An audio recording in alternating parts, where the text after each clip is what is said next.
Welcome to Healthy Living. I'm your host, Margot Marshall. Would you like to save a couple of $1,000s on your food bill? Today, I'll show you how it's done.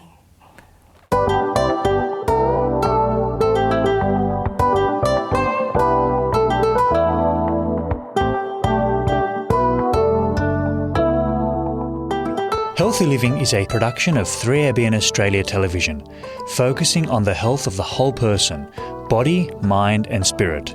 You'll learn natural lifestyle principles with practical health solutions for overall good health. There's a myth out there that healthy food is expensive. Today, I'm going to explode that myth.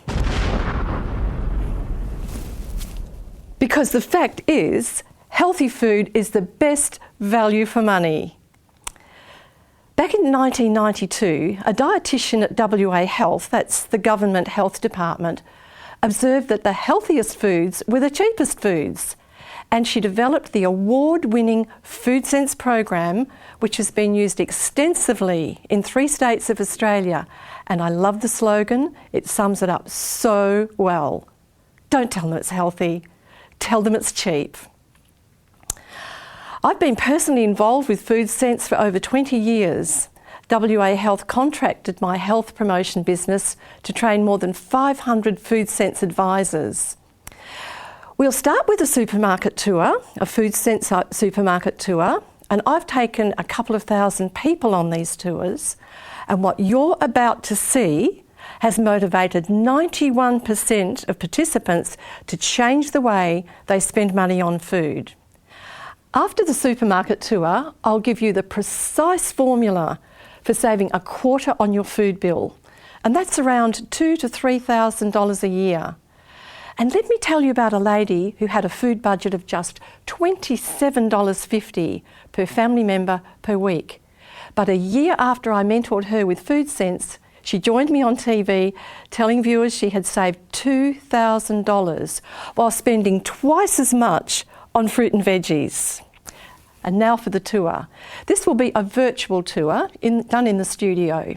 I have some shoppers with me, and what we do is convert all of the prices to the price per kilogram. Why would we do that? For comparison purposes. And how will we do it? Australia and some other countries has shelf strips showing the price per 100 grams. And to convert it to the kilogram price, it's a simple matter of moving the decimal point one place to the right. Viewers, if your country doesn't have shelf strip pricing, you can download this free Shop Smart booklet from our website, which contains a table to calculate approximately the price per kilogram.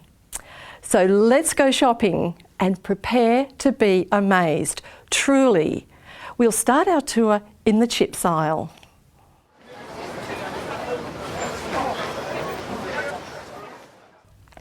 Looks like we've collected shoppers along the way. Thank you for joining us and helping out. Really appreciate that.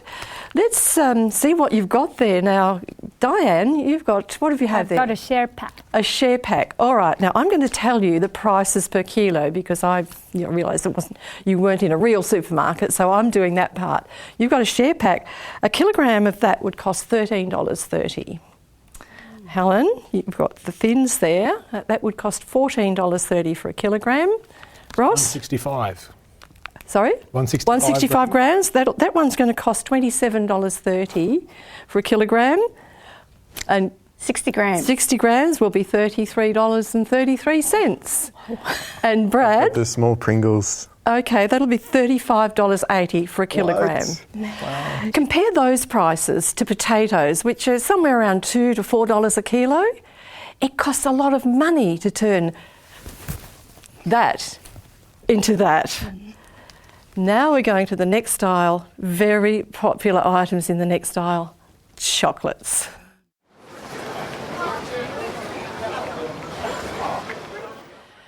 I hope I'm not tempting you with this exercise. Let's start with Diane. You've got 2. Why did you get 2? I couldn't decide. Oh, you couldn't decide. So what have you got there? I got a Snickers and Smarties. Snickers and Smarties. Well, each of those per kilogram will cost you $40. Right. And Helen, you've got... I've got teasers. Okay, well, they will, per kilogram, that will be $57. I'm kidding you not. And Ross? A flake. All right, that would be $66 a kilogram. Wow. Lindor? My favourite. Your favourite? Oh, okay. Well, that will cost you $83 a kilogram. Have you changed favourites? And you've got a little Kinder Surprise there. Kinder Surprise. Okay. Well, a kilogram of those would cost you $100. What? No kidding. Yeah, $100 a kilo. So, and I know you don't buy kilos, but over time you do. So let me just pause there for a moment and ask you this question. Would you pay prices like these for fruit and vegetables? Would you? No. A lot of shaking heads there. Well, the fact is, in Australia, more than half the food budget is spent on foods in this category, 58% to be precise. Not just chips and chocolates, but things like pies, cakes, soft drinks, fast foods, things like that. And just 21% on fruit, vegetables, breads, cereals and legumes. Now we'll take a look at some popular inclusions in packed lunches, muesli bars and similar kinds of things. And I think you might get some surprises there too.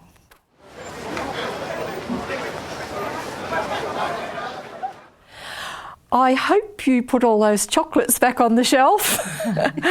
All right, now we've got the muesli type bars and other things that get put into lunch boxes. That tends to be where they're mostly used.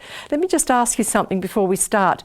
When you add something to a lunch box, something usually gets pushed out and not eaten. What might that be? Fruit. Fruit, that's exactly right. Fruit either doesn't get put in or it's put in and comes back home. So we're going to just compare these items here now with fruit. And we'll do it three ways. The first one is we're going to look at the price. So if you can just tell us what you've got, and I'll tell you the kilogram price for that. I've got a roasted nut bar. Okay, from Nice and Natural, and that's $22 a kilo. And I've got Weight Watchers cereal and nut bars. okay, $29 a kilo. This is Uncle Toby's, the snack. $28 a kilo Scooby-Doo snacks. at $25 a kilo And fruit frogs. at $29 a kilo. Well, they didn't compare very well on price, did they? And so let's see how they go on nutrition. So what we're going to do with the four that are sweet ones, we will look at the sugar content and we'll just run through that. And Ross, we'll keep yours to look at the sodium content. Obviously, that's going to be the issue with that one. So starting with you, Diane, sugar content there is 27 grams per 100 grams. Now, just for comparison, the government recommendation is less than 15 grams per 100 grams. So yours is 27. It's getting up towards double, isn't it? And Helen, your Weight Watchers one's got 28 grams per 100 grams. Scooby-Doo, hold it up there, 59. Oh, 59 grams per 100 grams. That's 4 times the recommendation for those cute little things. And the Fruit Frogs, 60. Wow. That is 60% sugar in that. So they didn't do too well on price. They didn't do too well on the sugar. What about the sodium? Now, this is the only savoury one that I've noticed on the shelf. And again, we look at the recommendation, which is 300 milligrams per 100 grams. And yours has 875. 875 per 100 grams. So they didn't do well. They struck out on price, and they struck out on sugar, and they struck out on sodium. Not a good substitute for fruit. All right, the next aisle we're going to look at is breakfast cereals.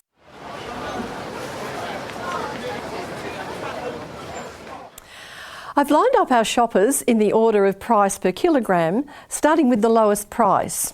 Well, for a kilogram of oats, it's going to cost you just $1.50. Sounds pretty good, doesn't it, compared to some of the prices we've been hearing? You've got Wheat Bix, that would be $3.30 a kilogram. Still pretty good. Uncle Toby's Plus. Okay, $10.32 a kilogram. Nutrigrain. At $15.80. And Fruit Loops. $19.30. What I'm going to do now is we're going to have a look at the sugar content. Start with you again, Diane, with your oats. It is 1.3, very minimal. That's well under the 15 recommendation. And Helen? Weet-Bix, okay. That'll be 3.3. And Ross? Uncle Toby's Plus. Okay, 21.2. Jenny, yours is 26.7. And yours is 38. 38. More than Did you notice anything there? Did you notice a trend? Yeah. Up again. The higher the price, The more sugar. the higher the sugar. Isn't that interesting? Yeah. Really quite interesting.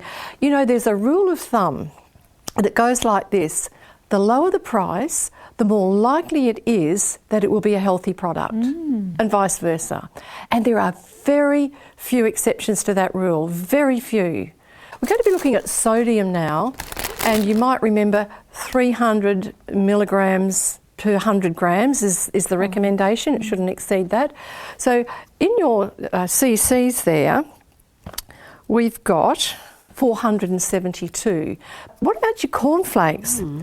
525. What? Higher than corn chips. Surprising. Now we'll have a look at packaging. So if we could have the Nutrigrain and the Fun Pack. So in the Nutrigrain we knew was $15.80 for a kilogram, and there's some Nutrigrain in there along with Fruit Loops and a couple of other things, but that would then be $35. Same product, exactly the same product. And you think double the price is not a good idea? No. I mean, would you be happy to pay double the price for exactly the same product in the same place?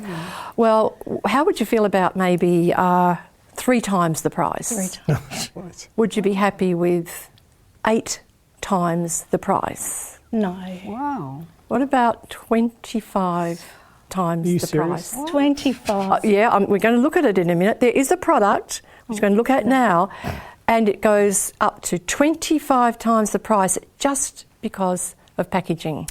You need to know this. So if you would pick up your oats, remember they were $1.50. And then, Helen, you've got some in a box. Yes. That's going to be $5. That's 3 times the price. Now, you, Ross, what you've got is individual sachets in your box, so they will be $12. And then you've got a little one pack, a single serve, $38. $38 compared to $1.50. What expensive breakfast.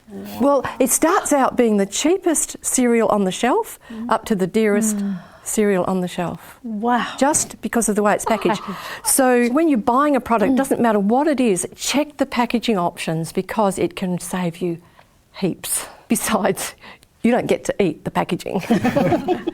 And now for some positive news. We're going to check the prices of a category of foods so highly regarded by the United Nations that it declared 2016 as International Year of... Can you finish that? You'll find out shortly.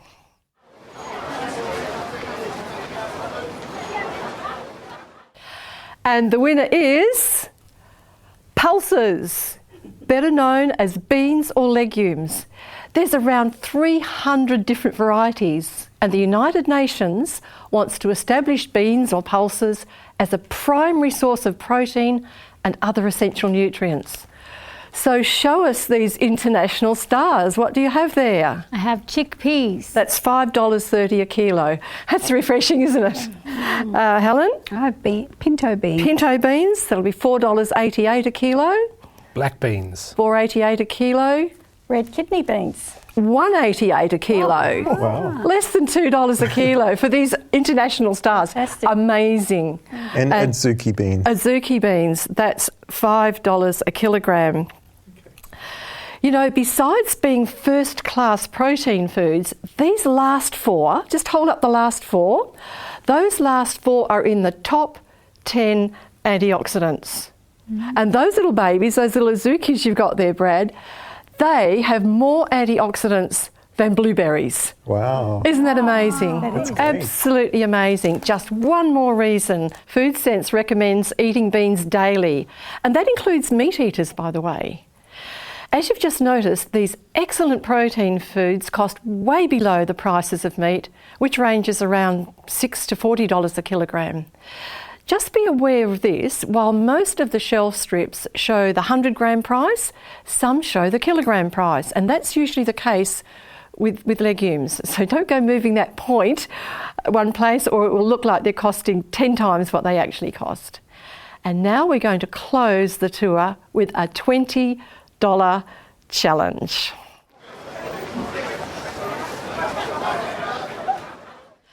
I sent one group off to spend $20 on chips and chocolates, and the other group spent $20 on fruit and vegetables.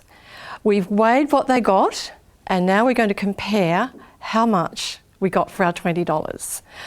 Ross, would you like to just pass me your basket of chips and chocolate? Thank you. Wow. What was that? 783 grams, less than a kilo. And over here, well done. You've got 9 kilograms of fruit and veg. Yep. You wouldn't be able to pass that around on your little finger. In the 20 years I've been teaching FOODcents, this $20 challenge has shown without exception that you can buy several times as much weight of fruit and vegetables as chips and chocolate. You know, one time a young boy from a financially disadvantaged family told me that his mum sometimes gave him a packet of potato chips for breakfast, but he was always hungry. For the cost of a bag of chips, his mum could have bought him more potatoes than his little tummy could hold. Everyone has things that upset them. You want to know something that upsets me? I'll show you.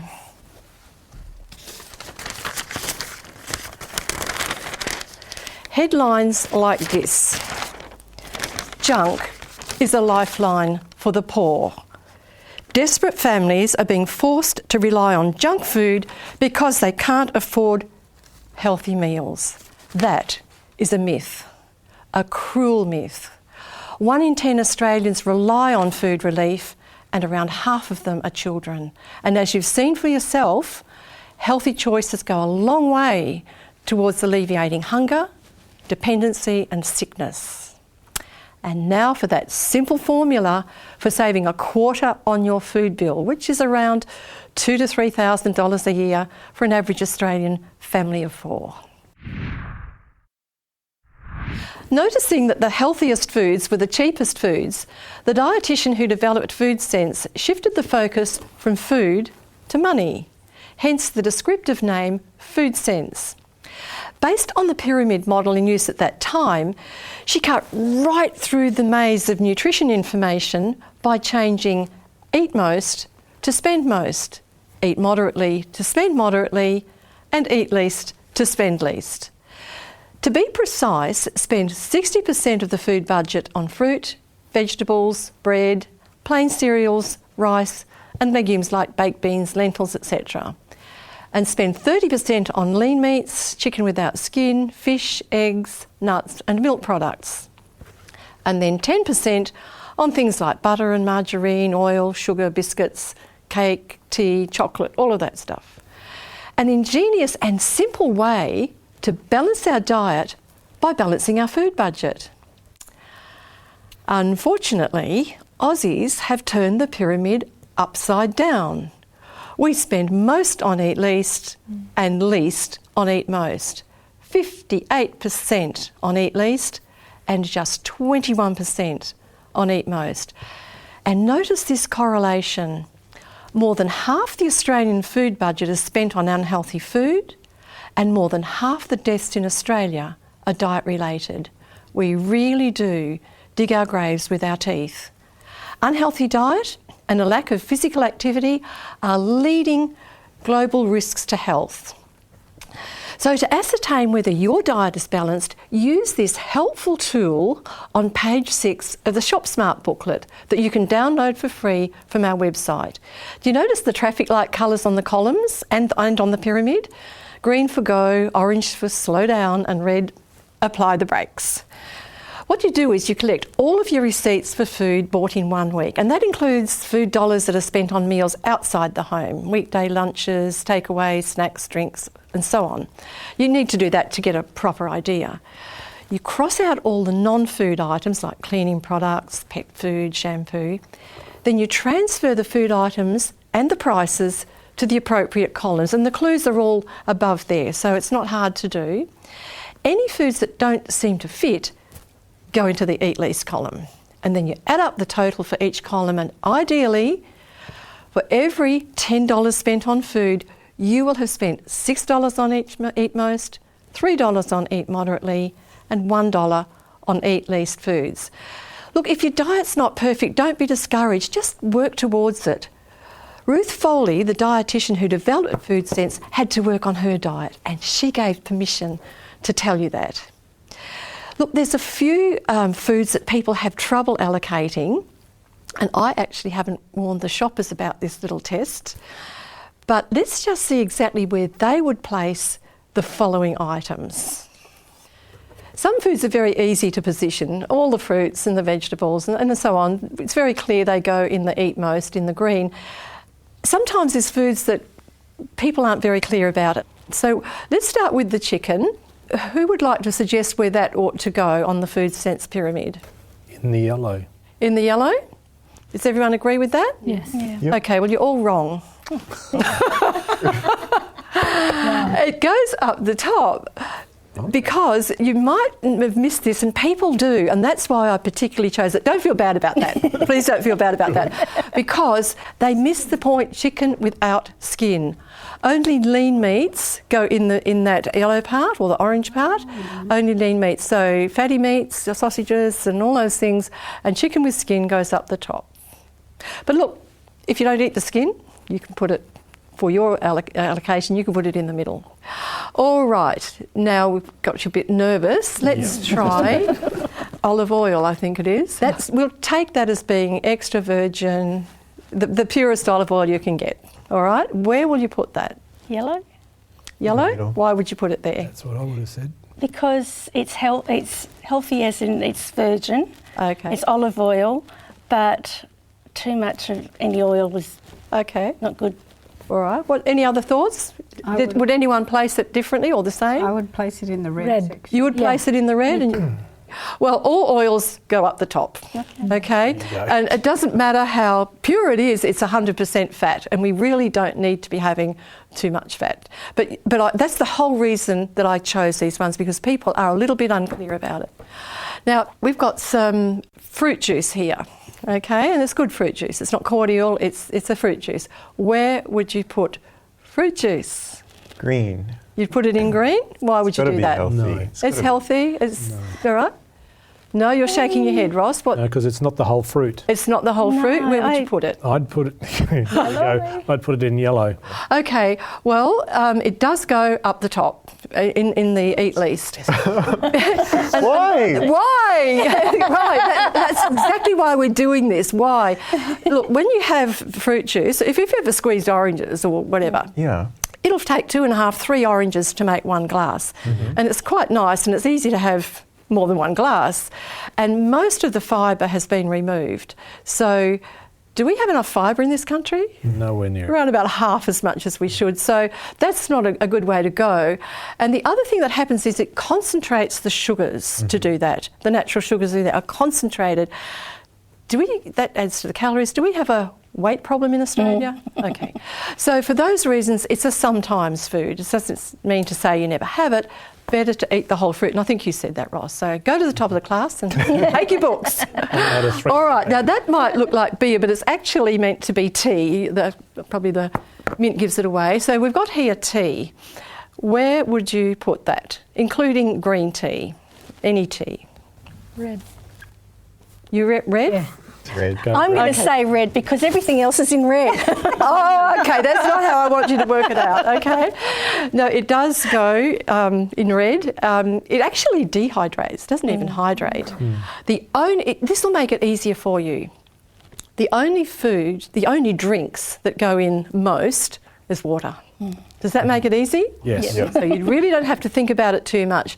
All of the others go up there. Incidentally, I just happened to pick up a pack of pure green tea. Just interested, I don't actually drink it, but would you like to know how much that costs a kilo, just for the fun of it? Oh, why not? Why not? $180.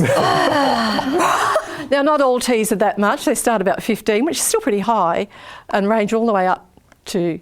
And you know what? You can get antioxidants from beans at about $5 a kilo. Top antioxidants. So, and just out of interest, this little coffee was $120 a kilo. Again, they're not all as dear as that, but they're quite a lot of money. So the eat less foods do tend to be very expensive.